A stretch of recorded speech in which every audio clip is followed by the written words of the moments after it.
nightmare. The war that begins in 1914 with the march of expectant armies that soon envelops whole peoples in a tide of ruin. A pitiful few will find refuge from the nightmare in an old and distant dream. The dream is America, peaceful and promising. Nearly 500,000 will escape from ravaged Europe to sanctuary in the United States. They are the last driven wave of immigration, which totals 13 million since the turn of the century. In the great melting pot, old bonds and sympathies are reduced to a general revulsion toward Europe and its war. Says a Midwestern editorial writer, we never appreciated so keenly as now the foresight exercised by our forefathers in emigrating from Europe. Neutral America, young, energetic, preoccupied, still hoping to be free of Europe's entanglements, but determined to exercise its growing power against any enemies close to home.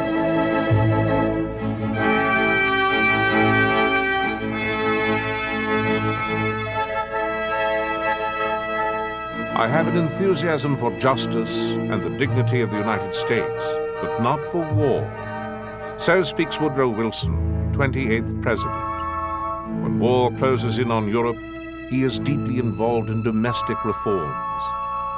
His Secretary of State, William Jennings Bryan, confines himself to pacifist orations. United States foreign policy is the part-time pursuit of the President's friend, Colonel Edward House. The Navy, under Secretary Josephus Daniels, is a measure of the nation's power and its introverted attitudes. Third largest in the world, after Britain's and Germany's, the fleet is viewed as a defensive weapon. A bristling hedge about the hemisphere marked Europe, keep out. American power travels on American highway, the Panama Canal, newly opened on the eve of Europe's war.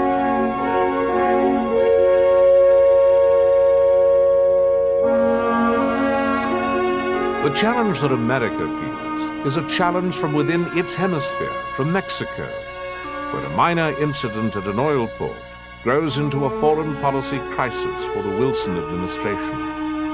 The incident involves 7 American sailors arrested and held briefly while ashore loading supplies in the spring of 1914.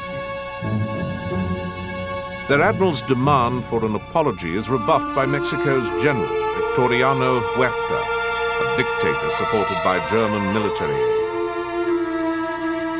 Wilson orders the Navy to act in reprisal. Bombard and occupy Veracruz, Mexico's major port.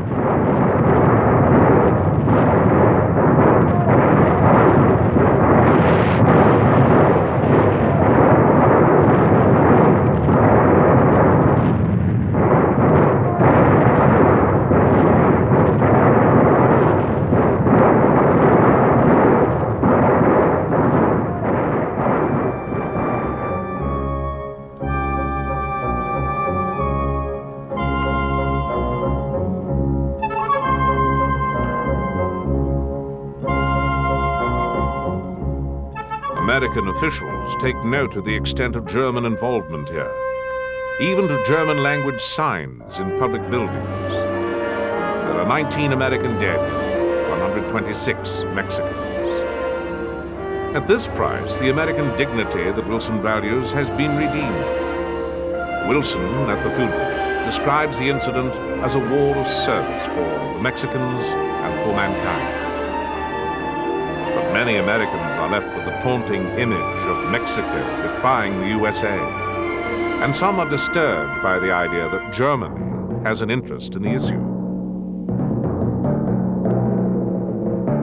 Mexico is served when dictator Huerta, his prestige shaken, flees the country aboard a German ship. What Wilson has called a government of butchers gives way to the presidency of Venustiano Carranza. To Wilson, Carranza seems mild, democratic, not likely to rock the boat. The United States can get back to domestic business that soon begins to boom with orders from a Europe now at war. America, already first in steel, in iron, in oil, America will continue to grow as an industrial power, while Europe sinks toward exhaustion.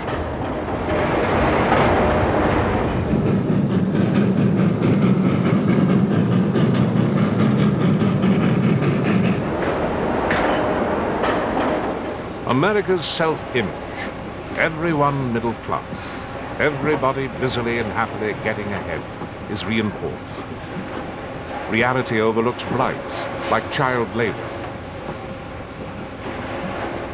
In New England and the South, children work at the age of 8. At all ages, 10-hour days are common, and the work week is often 6 days.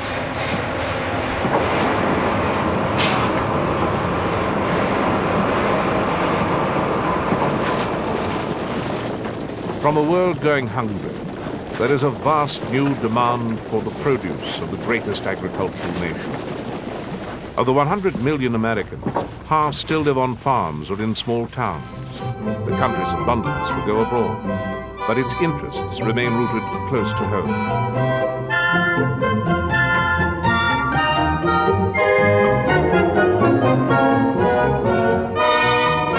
Private fortunes, built on American abundance, are Wilson's prime concern.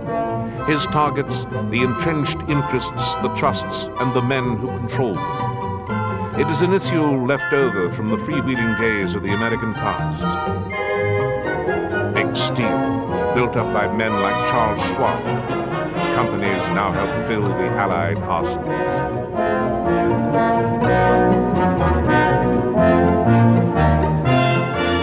Andrew Carnegie, who built his steel fortune and opposes any government interference with business. He is now dispersing his wealth through vast philanthropies. John D. Rockefeller, who got in on oil at the beginning and whose Standard Oil companies have already run afoul of trust-busting legislation.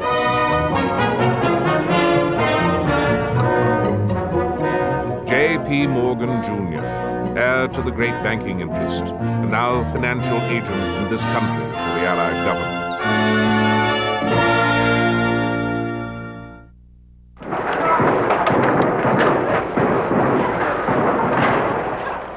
Across the border from the Society of Abundance, Mexico erupts again in the throes of its continuing revolution. President Carranza's two closest cohorts have split with him, wrested control of half of Mexico. His government has been forced to leave Mexico City, and the countryside throbs with the gunbursts of Mexicans killing Mexicans.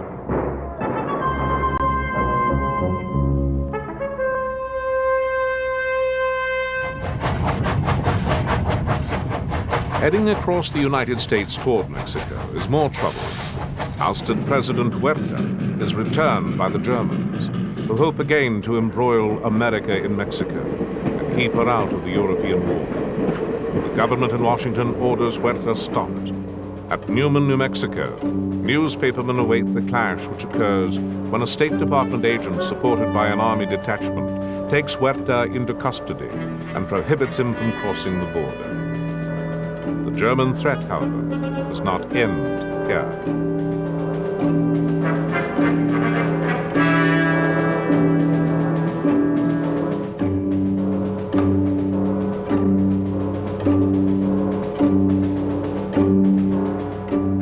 Looking for help from abroad are the rebel leaders, Emiliano Zapata and Pancho Villa, who occupy Carranza's presidential palace in Mexico City, while not out raiding the countryside.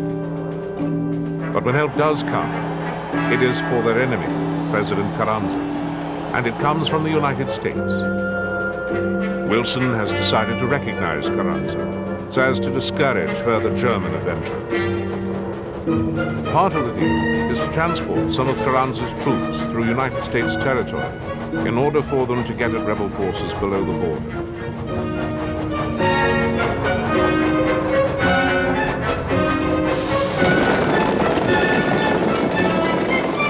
Villa is enraged.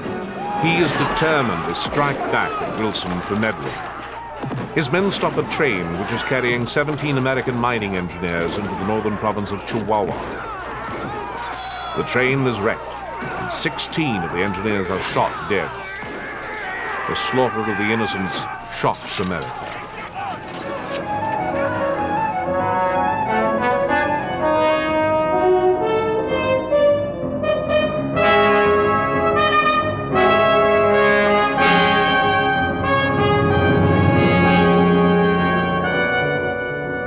Wilson sits tight, but Villa does not. On 9 March 1916, he sends 200 raiders across the border to burn and sack Columbus, New Mexico, and some 20 Americans die during the early morning raid.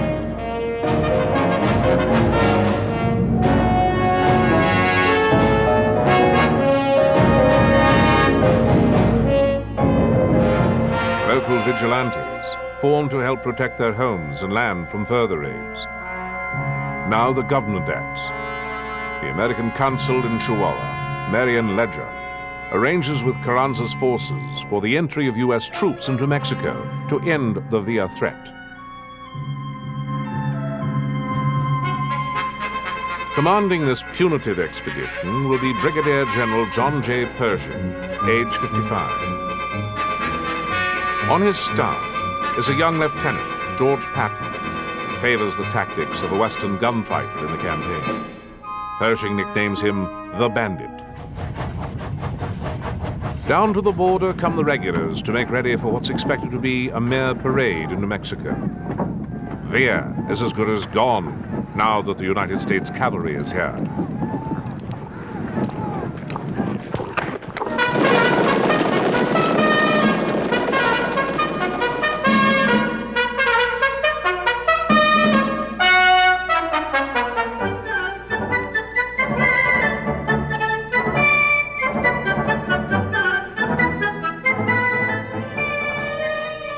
The United States Army is hardly the pride of a first-rate power. Stepchild compared to the Navy, the regular army of the nation numbers fewer than 100,000 men, armed with machine guns which proved effective, practically no field artillery, and a total of 54 lorries and a corps of 13 aircraft. It is part of that hapless, down-at-the-heels army which now patrols the border and which, on signal, will dash into Mexico and into a campaign they can barely imagine lest fight.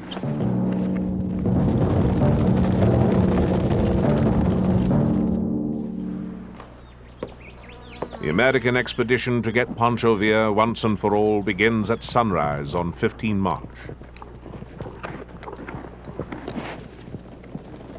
5,000 American troops, with another 10,000 to follow. A campaign that evokes America's frontier past. Once again, writes an officer, the great Southwest is alive with the United States Army in pursuit of ruffian bands.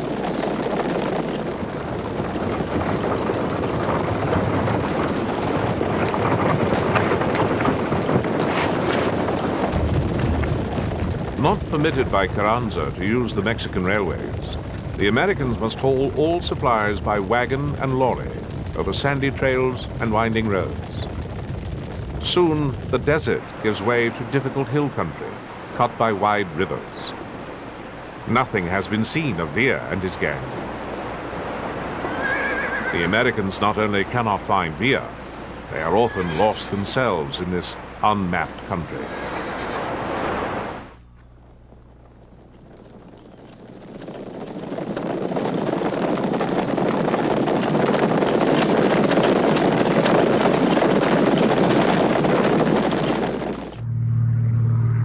The search is pursued with new weapons that Europe has been exploiting. 8 Curtiss Jennies make up the feeble 1st Aero Squadron. Within weeks, they have all broken down.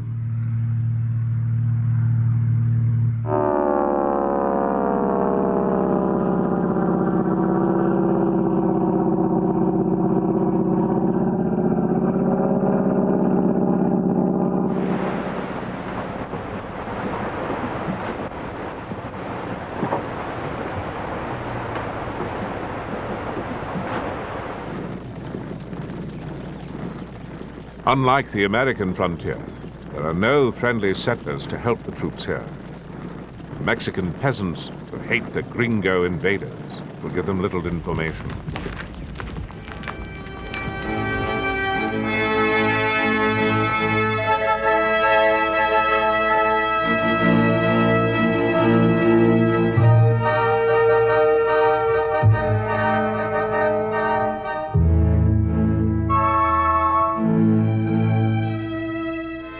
Villa is no longer the only problem.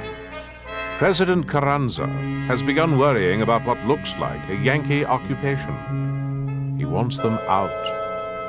The expedition moves on despite Carranza's threats, and despite the rocks and thorns and scorpions, tarantulas and rattlesnakes, and despite the 122-degree heat.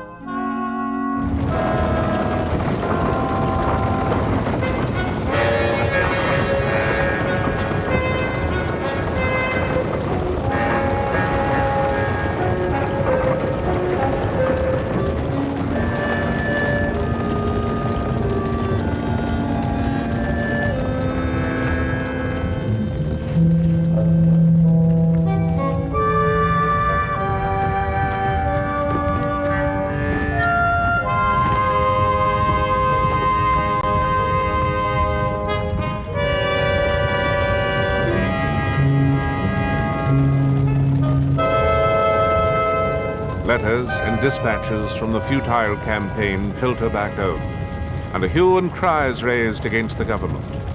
What can they say in their defense? Those men in Washington who sent our troops into Mexico to a foredoomed fiasco. Pershing's scout observes, as I figure it, we have got Villa entirely surrounded on one side. Since it crossed the border from New Mexico, the punitive expedition has crisscrossed Chihuahua, tracking down Villa and his rebels. They appear, disappear, appear somewhere else. Pershing fights only 4 skirmishes with them, fails to get Villa.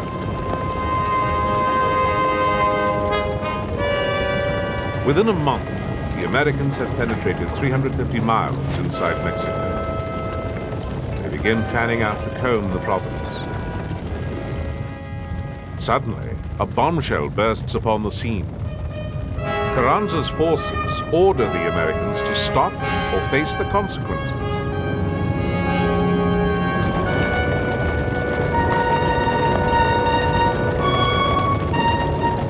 With Carranza's forces blocking their way, American detachments clash with the Mexican army.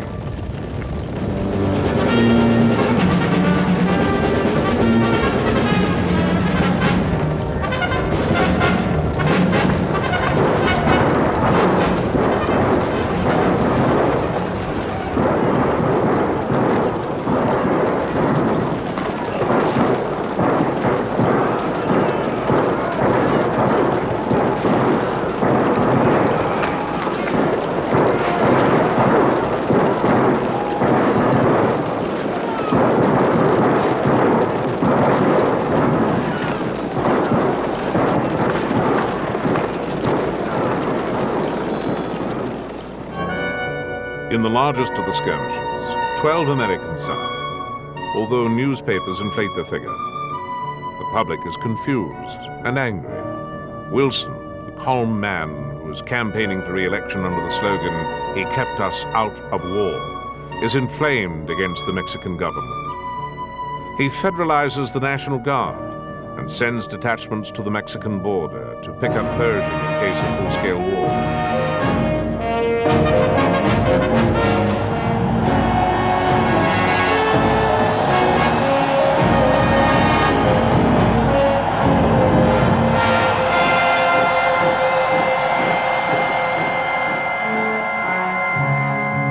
The guardsmen are poorly equipped and poorly trained. Few will see any action or even cross the border. But Wilson's decisiveness elates an otherwise frustrated American public.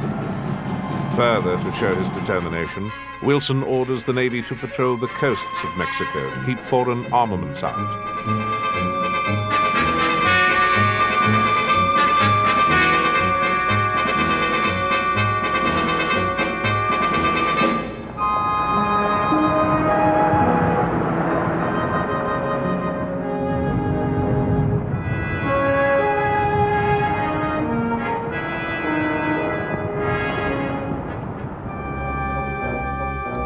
Many Americans, including Wilson, feel a growing unease over Germany's interests in Mexico, and apparently in keeping America embroiled there.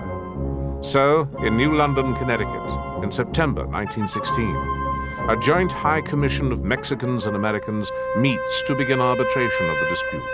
The commission can come to no decision, but the American members privately advise Wilson to pull out of the inconclusive struggle in Mexico.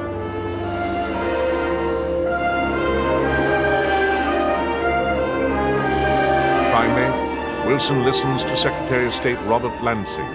The army must be freed now to prepare for possible action against Germany.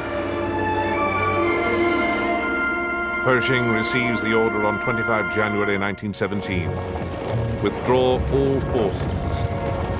The exodus from Mexico begins.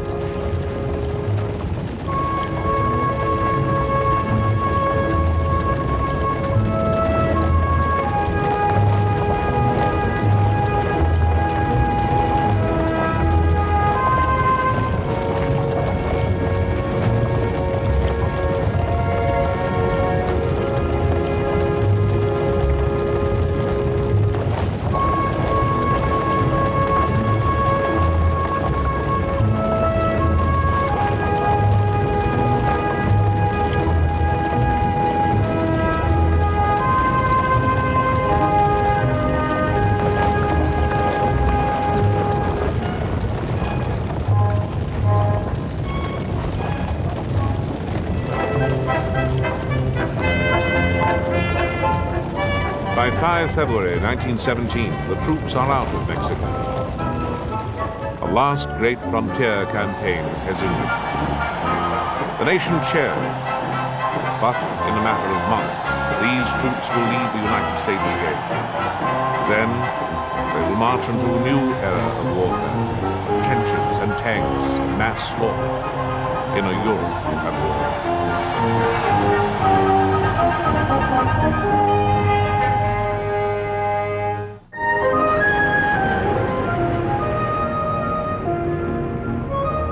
Europe's towns are being turned into rubble, but this is America in its unforgotten youth, a landscape of nostalgia. It is America in the year before 1917, introverted, isolated, idyllic. Rejecting Europe and Europe's war, savoring the pleasures of neutrality.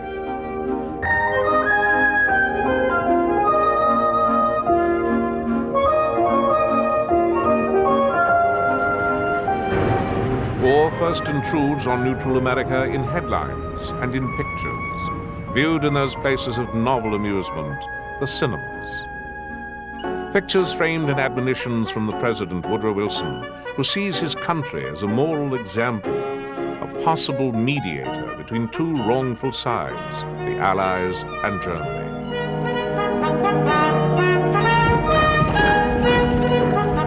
Germany, proudly displaying her might in films from the Western Front, from Belgium. Young and dynamic like America, she bids for sympathy and support, not only from the 8.5 million German and Austrian Americans, but also from the rest of this rich and populous country.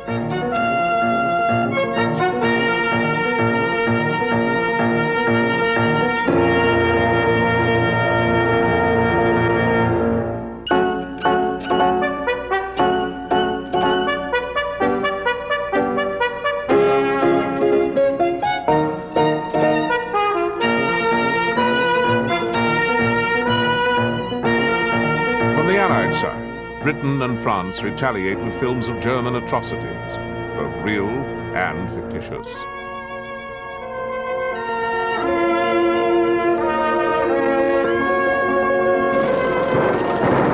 Besieged with propaganda and pressure from both sides, America will gradually yield to her own emotions, her own interests, her own impulse as a rising world power.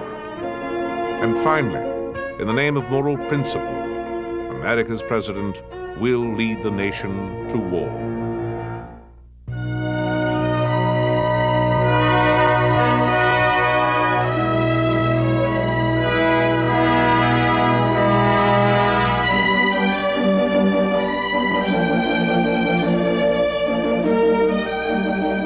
are at peace with all the world," declares Woodrow Wilson in December 1914. A resolution of impartial goodwill from a man who strongly feels America's family ties to Britain.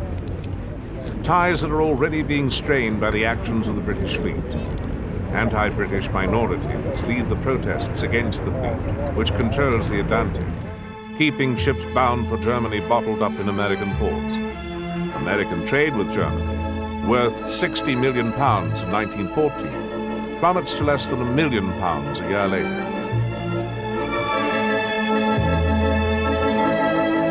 Hard as tit is the cotton-growing South, where unshipped bales, cut off from their German market, pile up on wharves. The South, facing ruin, demands action by Washington, but the President sends only mild notes of protest to London.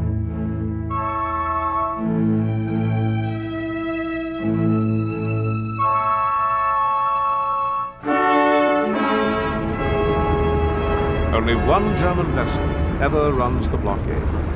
The Deutschland, a cargo submarine, arrives unannounced in Norfolk, Virginia, with a load of mail and chemicals. The exploit stirs admiration, and the value of the German mark rises in American banks.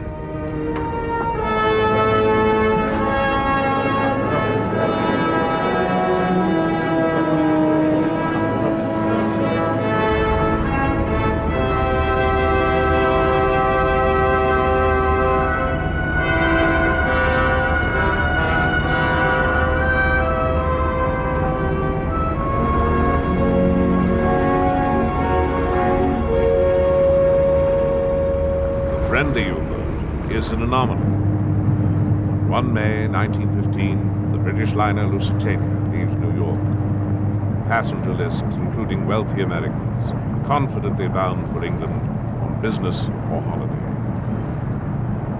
2 days later, off the Irish coast, a German submarine strikes. 128 Americans die.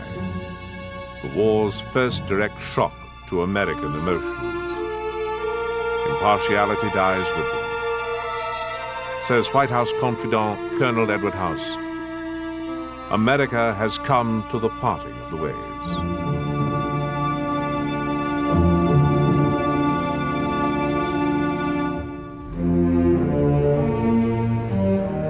The White House itself is determined to salvage its neutral policy from the storm of feelings. The President, weighing the tragedy that has hung over him like a nightmare, tells the country that it should be too proud to fight. He wants to give Germany a warning, not a war. For some of his advisors, and some of the public, any protest seems unwarranted. They contend that, as a British ship, Lusitania was fair game for the Germans. Secretary of State William Jennings Bryan, an old campaigner for peaceful isolation, begs Wilson to accept the Lusitania as passively as he did the British blockade. Attacking from the opposite side is ex-President Theodore Roosevelt, eager to lead a new generation of Rough Riders into action. It is inconceivable, he says, that we should refrain. Pressed from both sides, Wilson settles for diplomatic notes. There will be no reprisals for the Lusitania, if there will be no sequels.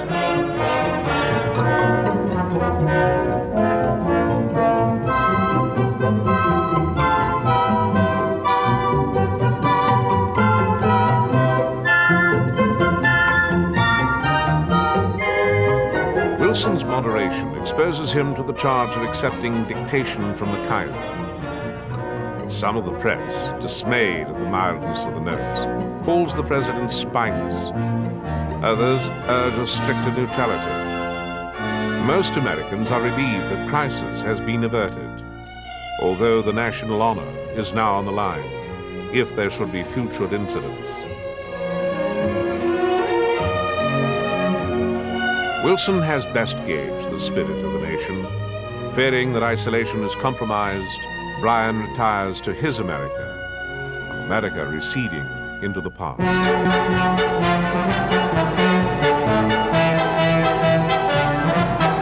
A new America is emerging. As Europe's war deepens and spreads, the slogan, "Be Prepared," becomes an American movement. Its champions include Teddy Roosevelt. Associated with him is the former Army Chief of Staff, General Leonard Wood. In a nationwide campaign zeroing in on Washington, they lobby for an expanded Army Reserve. Wilson resists. Undaunted, the leaders of the movement establish a military camp on their own in Plattsburgh, New York. There, in the summer of 1914, college boys and businessmen come as volunteers for training as potential officers. The Plattsburgh idea spreads. Americans, moved by fears of German invasion, or by a vision of the nation's destiny as a world power, Americans drilled to the theme of preparedness.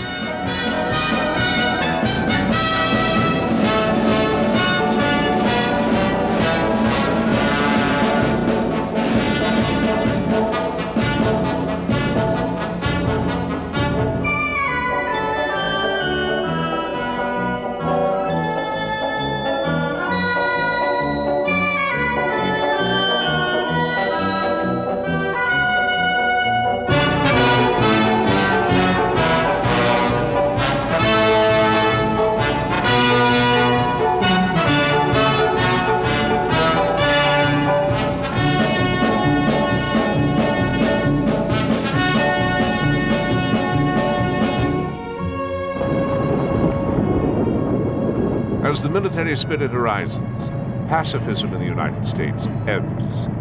On 4 December 1915, a self-appointed peace mission, sponsored and led by auto millionaire Henry Ford, sails for Europe on a chartered liner, bent on talking the war leaders into a truce. Dubbed the Peace Ark, it is launched with comic omens when a well-wisher leaps after it in the harbor. It will founder in a wave of ridicule.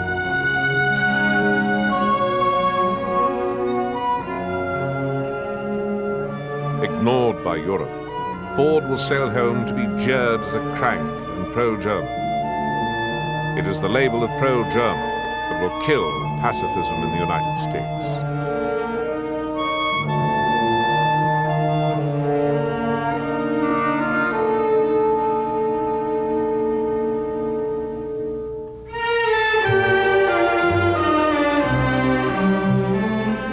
By the end of 1915, neutrality is proving profitable. The United States is a privileged sanctuary, immune to the hazards of war, thriving on war's traffic, the bulk of it with the Allies. During the neutral years, the nation will leap from depression into full-blown prosperity. There will be 8,000 new millionaires, a 60% increase.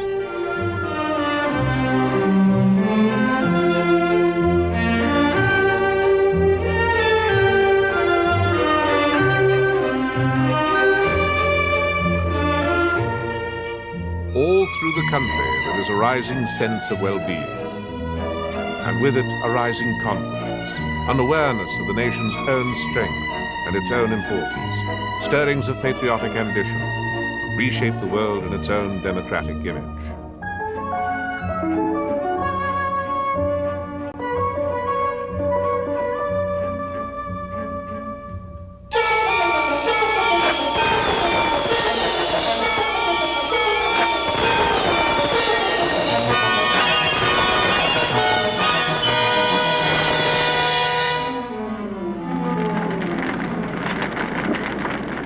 The nation's tranquility is disturbed, its self-confidence challenged by an outburst of explosions and fires in factories producing war material for the Allies.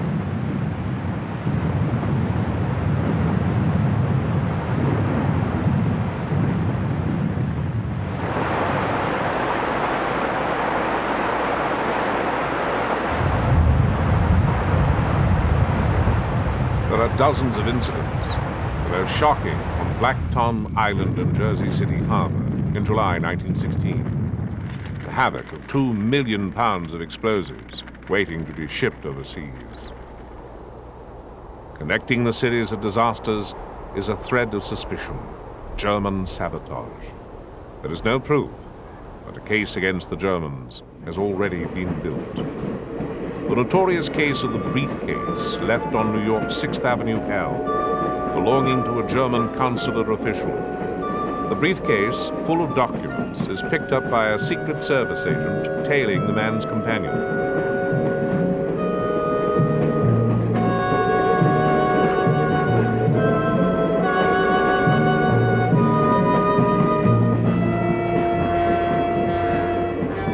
Documents lead to a German ring, espionage and sabotage, operating out of an office in this building, headquarters of the German shipping line.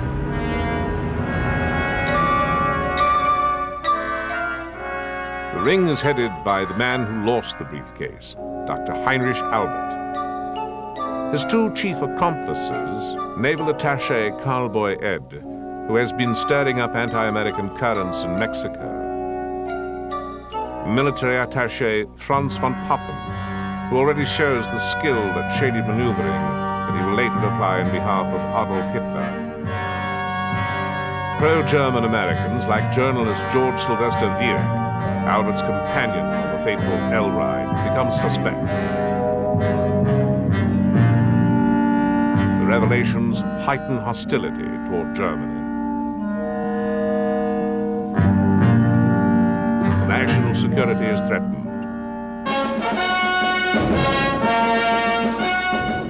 By 1916, the president has fallen into step with the campaign for preparedness.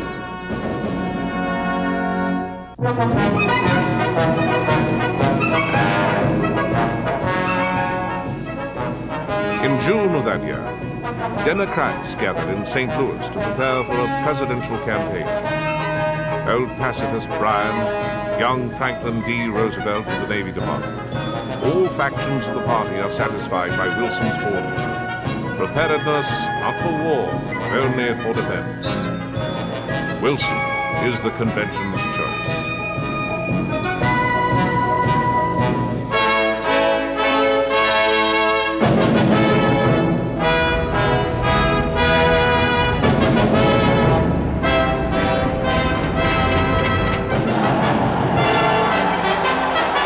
Wilson and his advisors hoped to build a platform of domestic reforms, but they soon realized that the delegates are interested in foreign policy. One line in the platform catches fire immediately. He kept us out of war. The campaign slogan was born.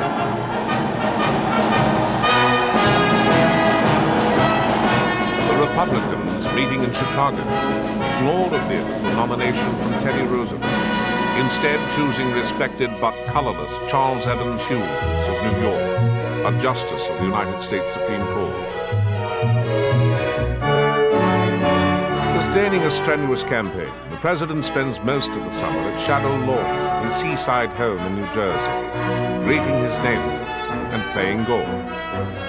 Publicly, he stands pat on his record of having kept the nation alert but neutral. Privately, he worries that any little German lieutenant can put us into war by a calculated outrage.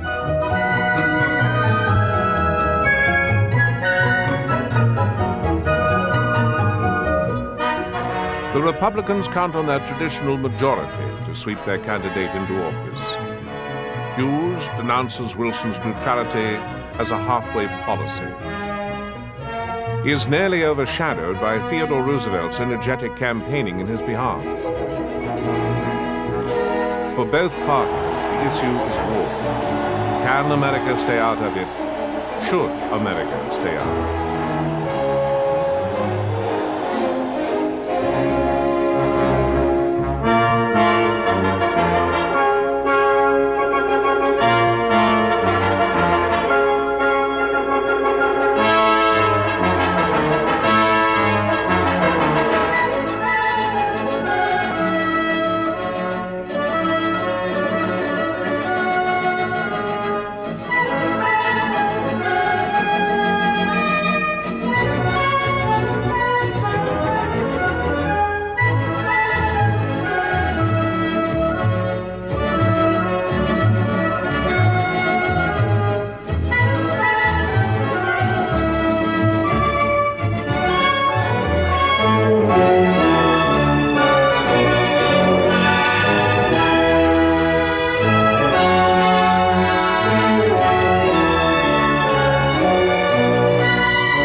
7 November 1916, Election Day in America.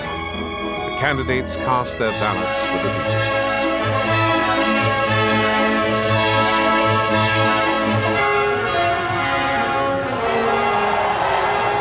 Through the long night, it seems to Wilson that he's voted with the minority. As Eastern returns are tallied, Hughes has a commanding lead.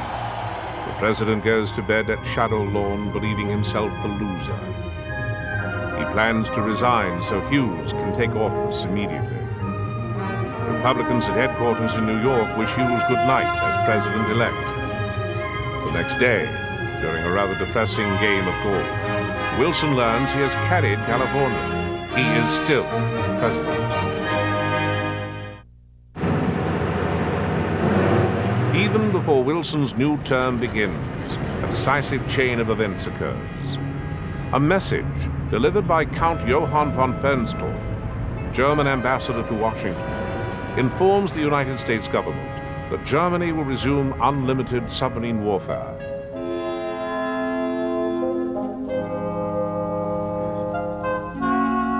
Calling Germany a madman to be curbed, Wilson breaks off diplomatic relations, sends Bernstorff home to Berlin.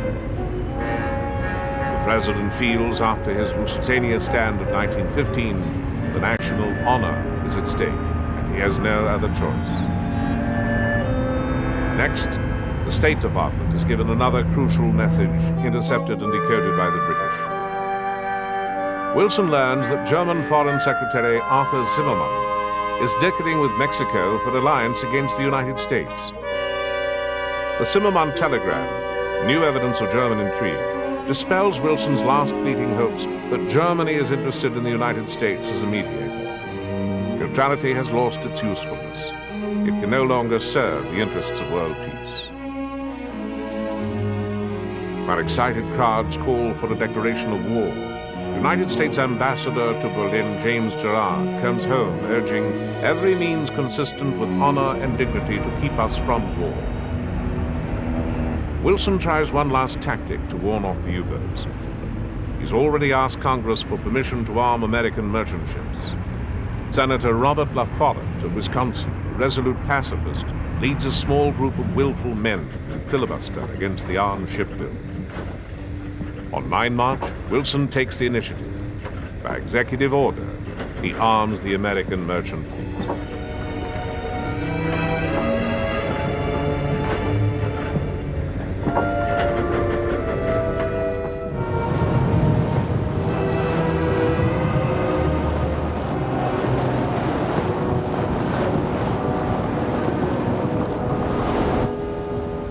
Deck guns are no deterrent to the U-boats.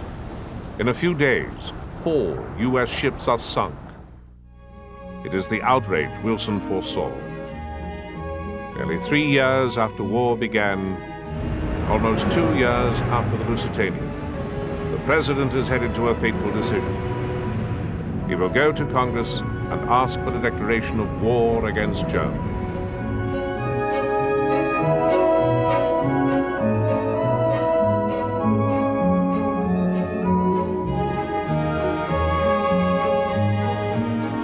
Evening of 2nd April 1917, Wilson arrives at the Capitol in Washington. Before a hushed audience of congressmen, senators, Supreme Court justices, foreign ambassadors, and newsmen, he declares that Germany is pursuing a war against mankind. America must join the war, says Woodrow Wilson, because morality demands it, because right is more precious than peace. The world must be made safe for democracy.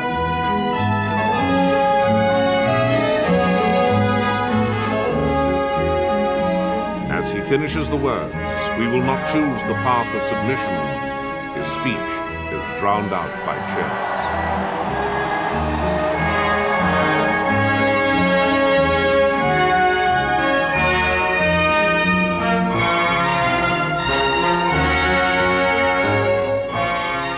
For 4 days, the nation's decision was delayed by 56 pacifists and isolationists in the Congress, to the horror of the public. On 6th April, Congress approves and the President signs. few days before, reflecting on the cheers of the crowd, the greatest acclaim of his career, he told his secretary, "Think of what it is they were applauding." The president laid his head on the table and cried like a child. Now America has put childhood behind it with neutrality.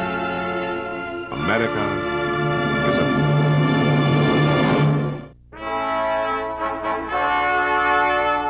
On the eve of the great decision to fight, an anxious president, Woodrow Wilson, voices his forebodings. Lead this people into war, and they'll forget there ever was such a thing as tolerance. To fight, you must be brutal and ruthless. Conformity would be the only virtue.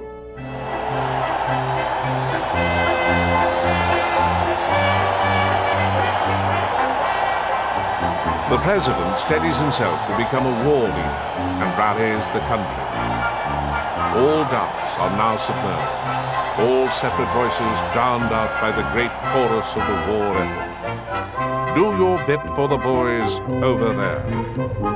The home front will face the trials the president foresaw and adventures the nation will remember with regret and with nostalgia. The spirit of 17 on the American home front, the nation rallying to the war. Behind them, keeping the spirit moved, is the machinery of government. A new agency set up by the president under a journalist named George Creel. With his Committee on Public Information, which will grow from a handful to 150,000, Creel tackles the war effort as a plain publicity proposition, the world's greatest adventure in advertising. It will be an all-star production, off stage and on.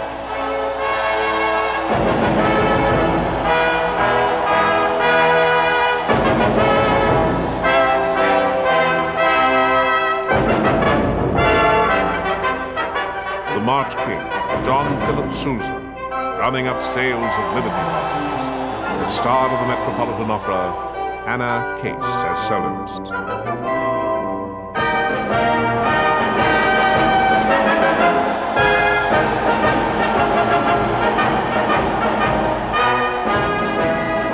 Mary Roberts Reinhardt, the mystery writer, is sent on a reporter's tour of the battlefronts. Booth Tarkington, author of the bestseller Penrod, writes on American facts and German propaganda. Young novelist Edna Ferber turns out press releases for distribution to the Allies. So does America's preeminent man of letters, William Dean Howells, in behalf of the Creel Committee's Foreign Press Bureau. Mary Pickford and other stars of the infant medium, the cinema, make personal appearances as pitchman for Uncle Sam. Comedienne Marie Dressler in a gesture of warning to Kaiser Bill.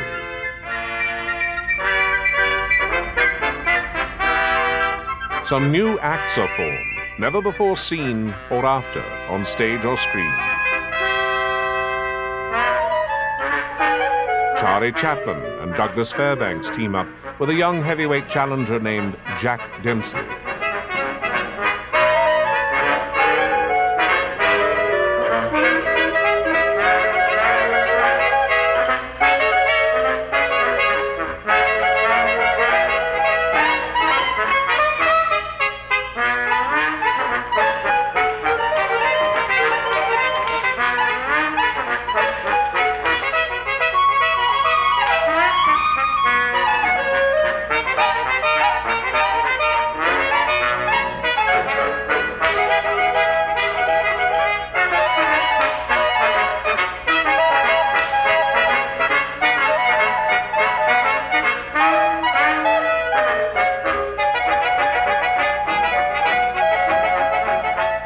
The people of the United States into one white-hot mass, instinct with fraternity, devotion, courage, and deathless determination. This is the mission in the words of George Creel. The country's artists are told, draw till it hurts.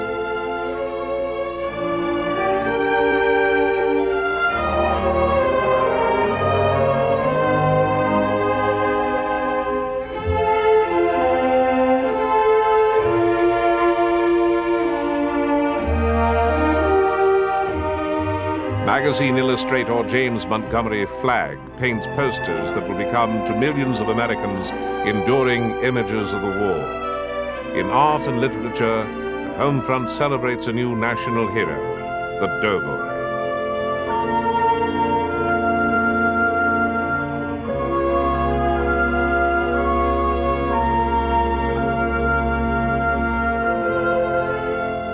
The draft, starting in July 1917, makes potential heroes of some 3 million men who will be called on to do their bit in uniform. And the American family acquires a new weekend pastime, a Sunday visit to your doughboy in camp. Along with relatives and friends comes a parade of visiting VIPs. Billy Sunday, the National League outfielder turned evangelist, tours the country with inspiring sermons, rout the enemy, upset autocracy, and set up liberty throughout the world.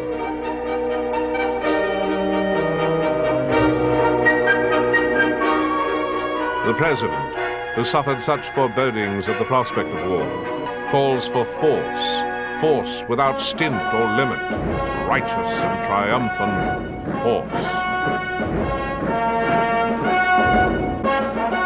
Untouched by battle, the American landscape is altered by the war.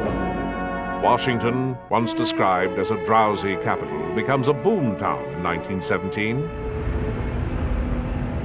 This is the time in American history when government grows into big government, spending almost as much on the 20-month war as in the previous century and a quarter of its history. Dozens of new agencies, a federal payroll that nearly doubles from 500,000 employees to nearly 1 million. Not to mention the unpaid volunteers, Liberty Bonds, Allied Relief, Red Cross, scores of wartime causes.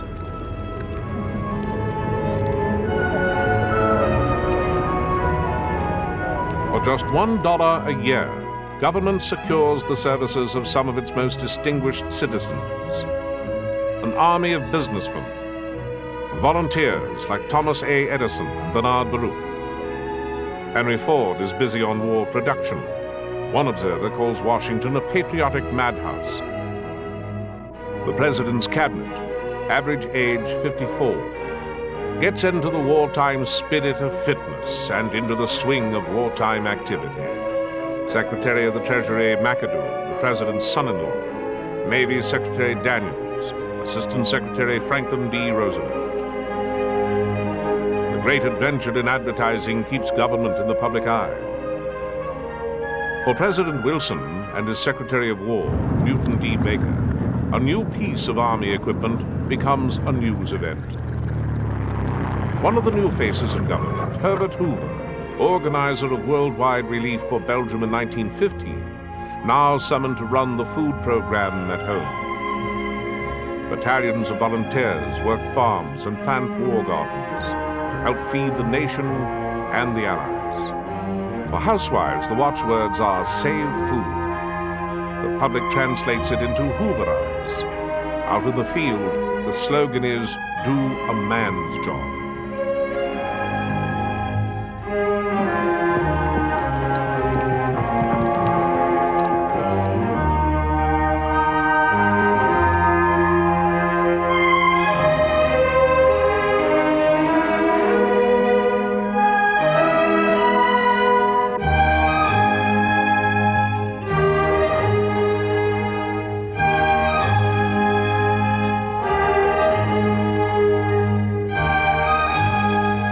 Love may not change, but motherhood will never be the same after this war. America's women taking on a man's job works up new arguments to support their demands for equal rights, demands that will be fulfilled in the post-war suffrage amendment. How in the world are you going to keep them out of the voting booth after they've helped win the war?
heroes and heroines, the war effort produces new villains. The Slackard is the subject of this 1917 film epic.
Not drama, but life. This scene takes place in the city of Birmingham in Alabama.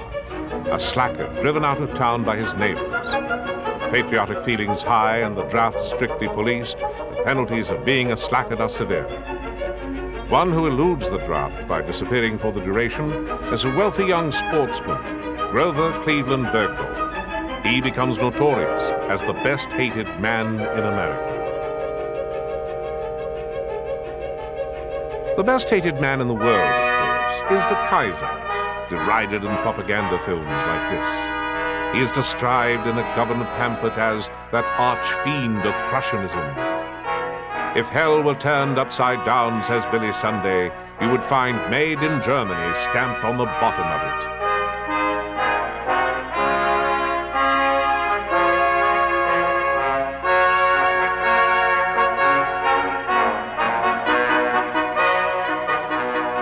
Slogans grow into passions, a hatred of all things German. A Harvard professor finds in Wagner's music the traits of war, lust, and cunning. Shops owned by German Americans are boycotted, sometimes wrecked. Sauerkraut becomes Liberty cabbage. In the schools of 14 states, teaching German is banned. And President Wilson worries that the war spirit may become the mob spirit. In December 1917, the climate of wartime America suffers a bitter change.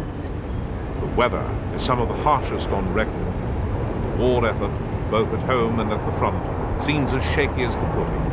The situation, says the New York Times, is filled with the material of pessimism.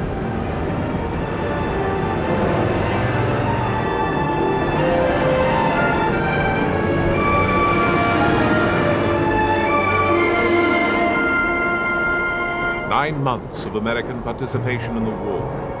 4 whole divisions shipped overseas. More units leaving every week, with no visible impact on the stalemate on the Western Front. Impatient for news of victories, the public has received only reports of the first American deaths. The spirit of "over there" is becoming muted. The farewells grow somber.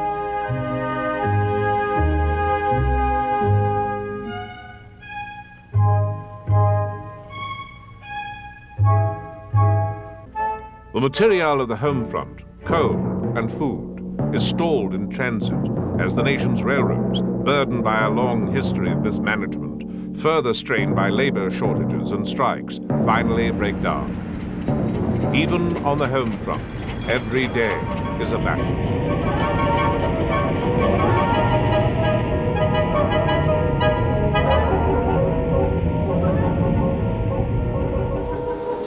War production sputters under a variety of handicaps. Competing with materials and manpower, or any reasonable substitute, industry operates under conflicting plans by a welter of government committees. Washington's patriotic madhouse has become a bureaucratic madhouse.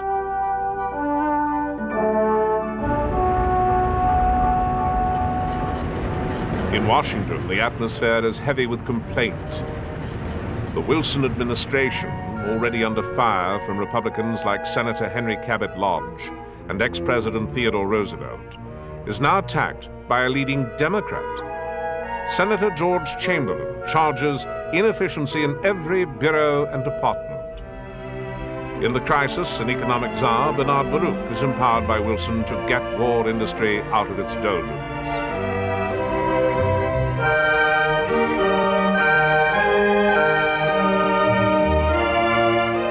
By government fiat, production gets rolling. Baruch and his War Industries Board, armed with extraordinary powers, reporting directly to the president, keep the economy disciplined with a tough regime of priorities. It is a pattern alien to America. Business by government regulation. Less steel for auto parts, none for corsets, more for guns. Less cloth for blouses, more for airplane covers.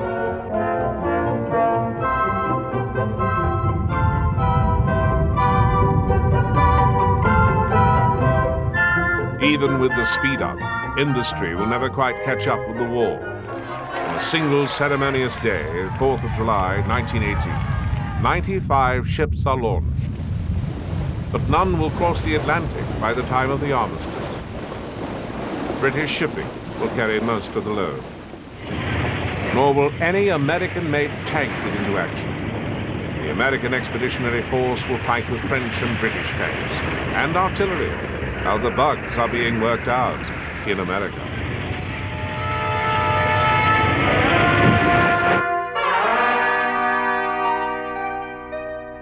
It is late in the war before the arsenal of democracy is really geared up for the business of the war, its problems of manpower and materials settled. One new source of industrial manpower is the American black, recruited from low-paying jobs for the lure of higher-paid war work in the North.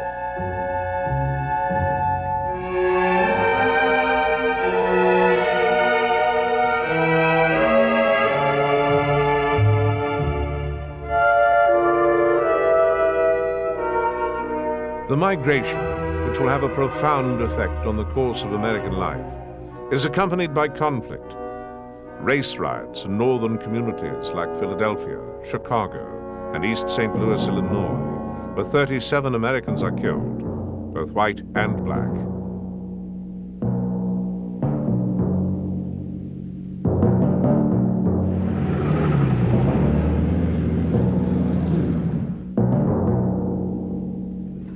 A deadly blow to the home front comes from an invisible enemy, influenza. Striking in the early fall of 1918, the flu epidemic becomes a war in itself. Its uniform, the mask required by law in some communities. The death toll, nearly 500,000, is 4 times the number of Americans killed over there.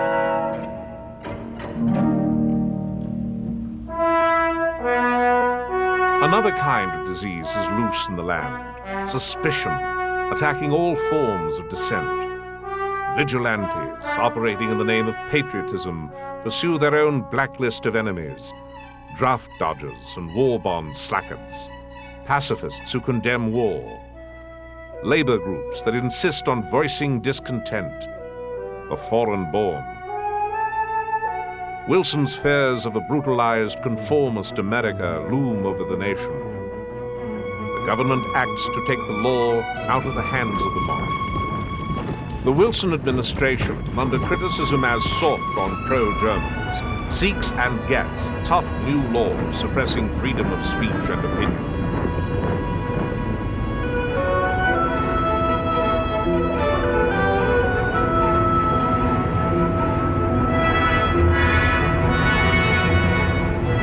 One controversial labor group, the industrial workers of the world, the Wobblings, is violently suppressed by mob and government. In Arizona, 1,200 members are expelled en masse to an army post in New Mexico for their preachments and practice of strike with anarchist overtones. Elsewhere, IWW officers are raided by federal agents, their officers arrested, including Big Bill Haywood, their leading figure. Socialist Party leader Eugene V. Debs, who got nearly 1 million votes for President of the United States in 1912, is arrested for a speech considered obstructive to the war effort. He is later sentenced to 10 years in jail. With the prosecution of the dissidents, Wilson has both crushed the anti-war spirit and appeased the extremists.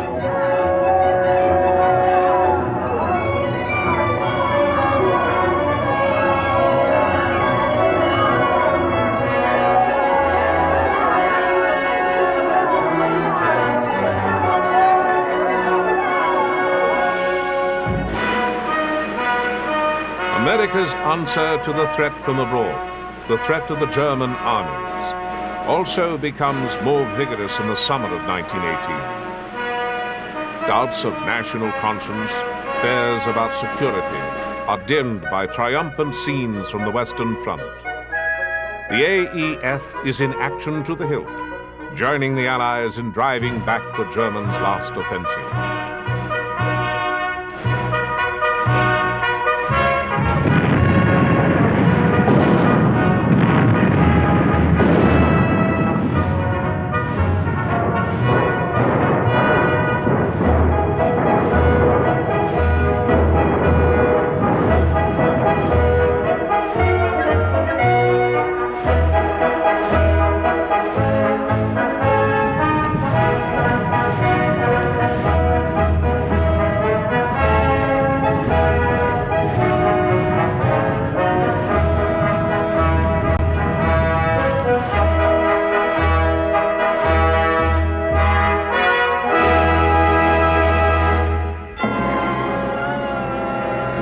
Wilson, who feared that war would prove an enemy of liberty, has compromised with that enemy. But in the promising autumn of 1918, the nation does not sense this. What Americans feel is irresistible strength of purpose. The army is on the march in France. The nation is in step over there.